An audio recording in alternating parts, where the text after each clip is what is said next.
flying used to mean something fundamentally different. You could smoke a cigarette at 30,000 feet, gather around an actual piano lounge in economy class, and stretch your legs without calculating arbitrary upcharges. Decades of consolidation and aggressive cost-cutting have systematically stripped away the very features that once made flying an experience worth anticipating, rather than a grueling endurance test. Modern aviation prioritized relentless optimization, shifting the baseline from hospitality to pure logistics. We traded dignity for market saturation. What remains is an ultra-efficient, highly profitable machine treating human beings like self-loading freight. These are the 8 iconic plane features airlines permanently removed that passengers are still talking about, and bitterly missing decades after they completely vanished from the global commercial skies forever. Number 8. The diagnostic fee for carry-on bags. Every major legacy airline in America now extracts revenue through checked bag fees. Until May of 2008, checking luggage was completely free on every domestic legacy flight. Facing a severe market downturn and unprecedented fuel spikes, American Airlines shattered the industry standard by demanding $15 for the first checked bag. Within weeks, United and the rest of the legacy carriers followed, realizing they could completely unbundle base fares to survive the financial bloodbath. Carriers justified the move as providing customer choice, but it permanently altered the mechanics of travel. The strategy forced passengers to aggressively avoid fees by bringing everything aboard. Overhead bins immediately transformed into highly contested real estate. Boarding procedures slowed to an absolute crawl as travelers spent 20 minutes wrestling oversized suitcases into cramped compartments while hundreds waited helplessly in the aisles. Flight delays mounted.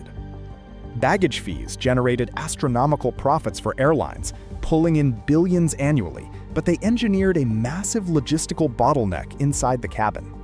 They monetized a basic necessity and completely broke the entire boarding process. Number 7.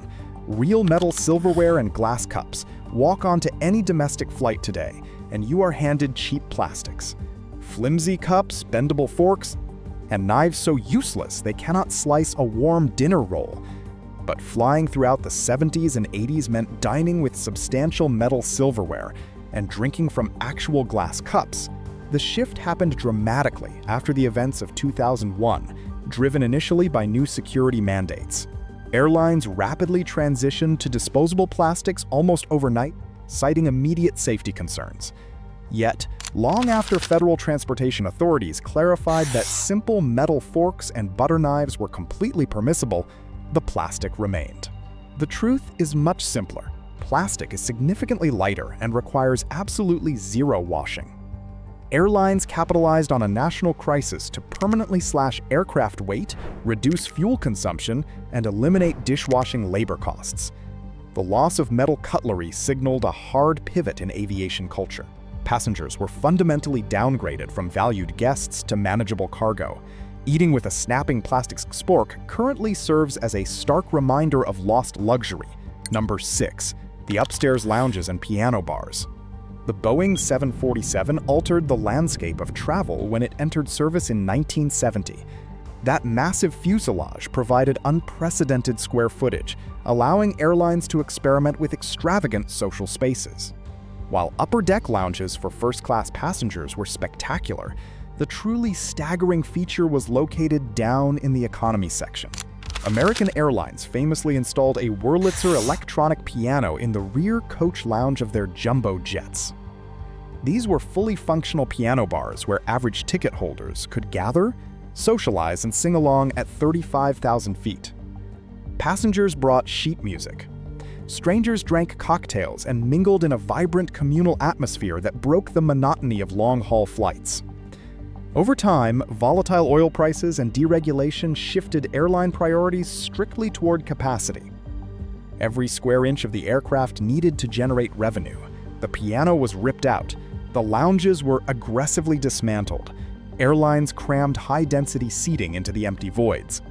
The communal experience of gathering around a live instrument evaporated, replaced by cramped rows of passengers staring into screens. Number 5. Smoking sections throughout the cabin. Until 1990, passengers could legally smoke cigarettes on domestic flights, a practice that extended internationally until the late 1990s. Every aircraft featured designated smoking sections, typically positioned near the aft cabin bulkheads, equipped with metallic ashtrays built directly into the armrests. Health mandates correctly eradicated this hazard, eliminating toxic secondhand exposure. However, the cultural byproduct of these zones was fascinating. The smoking section acted as a chaotic, informal social hub that completely altered cabin dynamics. Smokers inevitably congregated at the rear galley, striking up conversations, sharing lighters, and breaking down social barriers with strangers. Flight attendants frequently joined the discussions during scheduled breaks. It naturally fostered a rowdy, tavern-style camaraderie entirely detached from the quiet, segregated rows at the front. When smoking bans took full effect, aviation authorities improved safety, but they unintentionally wiped out the last venue for unstructured passenger interaction. Today, flying is a deeply solitary endeavor. You sit facing forward, actively avoiding eye contact. The smoke cleared, leaving a sterilized environment where passengers exist in complete behavioral isolation. Number 4. Spacious airport lounges for all passengers. Decades ago, airport infrastructure emphasized magnificent public grandeur. New York featured the breathtaking TWA Flight Center, an architectural masterpiece with sweeping concrete curves and enormous windows. These were not restrictive private clubs. They were public terminals intended to elevate the mood of everyone walking through the doors. Airlines no longer build inspiring public spaces because public comfort cannot be directly monetized on a corporate balance sheet. They deliberately degrade the baseline terminal experience, ensuring that peace and a comfortable chair are treated as premium commodities sold to travelers for hundreds of dollars annually. Number 3. Actual legroom throughout the cabin. The physical space allocated to economy passengers has violently collapsed. In the 1970s, standard economy seat pitch measured a generous 34 inches. Today, major legacy carriers squeeze passengers into 30 inches, while budget airlines mercilessly compress that down to 28. When the person in front reclines, your knees are immediately crushed against hard plastic. 3 hours into a cross-country flight, your legs ache. This relentless optimization successfully destroyed basic human comfort. People cannot cross their legs or open laptops without performing bodily contortions just to exist. Number 2. Multi-course meals with real ingredients. Flying coach in the 1970s actually included hot, multi-course tray meals served on sturdy dishware. You did not get Chateaubriand carved tableside, as that was strictly reserved for the wealthy elites in first class. But economy passengers consistently received legitimate, structured dining experiences. We mean proper appetizers, substantial main courses, desserts, and complimentary alcoholic beverages. Airlines began cutting economy meal service in the late 80s to protect profit margins, leaving passengers with absolutely nothing to anticipate. Airlines stopped feeding you and started charging you. Number 1. The entire experience of treating flying as an occasion. The final casualty is profound respect for the journey itself. Decades ago, stepping onto a commercial airliner commanded genuine awe. Passengers voluntarily wore tailored suits and formal dresses to traverse the continent. Flight crews possessed the necessary time and emotional bandwidth to interact properly with every boarding guest. Captains utilized the intercom to explain fascinating weather phenomena and point out sweeping geographical landmarks visible below.